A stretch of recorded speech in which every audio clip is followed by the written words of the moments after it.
अस्सलाम वालेकुम। Health is wealth.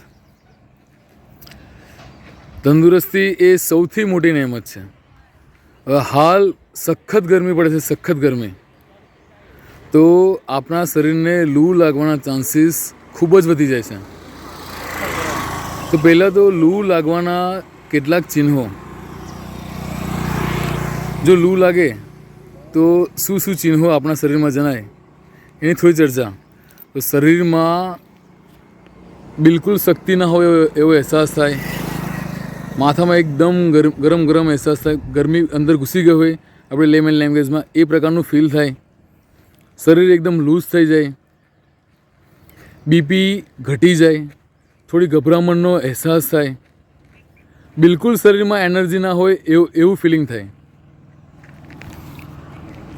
તો આ કન્ડિશનમાં આપણે જાતે શું કરી શકીએ?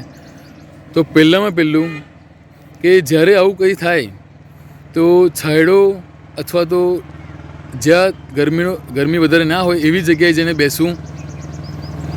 થોડી વાર પછી, તાત્કાલિક નહીં, થોડી વાર પછી પાણી કે કોઈ લિક્વિડ લેવું અને આરામ કરવો. સૂઈ જઈએ તો પગ થોડા અધ્ધર રાખીને સૂવું. પછી ડૉક્ટરનો સંપર્ક કરવો. હવે આ લૂ લાગવાથી, સનસ્ટ્રોકથી કેવી રીતે બચી શકાય? તો એમાં ખાસ કરીને પહેલું કે આવી સખત ગરમીમાં બહાર નીકળવું હિતાવહ નથી. તો બને ત્યાં સુધી ખૂબ જ જરૂરી ના હોય તો આવી ગરમીમાં બહાર જ નીકળવાનું નહીં. જે પણ આપણા કામ હોય એ વહેલી સવારે અને બપોર પછી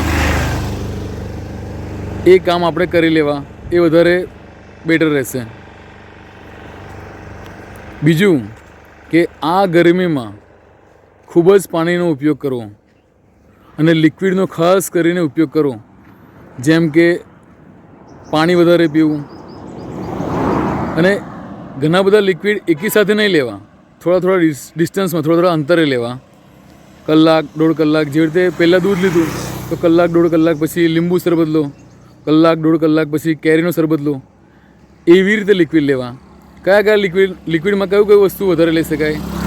તો લીંબુ શરબત, પહેલું તો પાણી જ વધારે, પછી આવે છે લીંબુ શરબત, દૂધ, કાચી કેરીનો શરબત, શેરડીનો રસ, ફ્રૂટ સલાડ, ફ્રૂટ જ્યુસ વગેરે આપણે લઈ શકીએ છીએ. અને બને ત્યાં સુધી સ્પાઇસી ખાવાનું ટાળવાનું. આપણે વધારે મસાલેદાર ખાવાનું ખૂબ જ ટાળવું અને ભૂખ કરતાં 2 કોળિયા ઓછા ખાવા.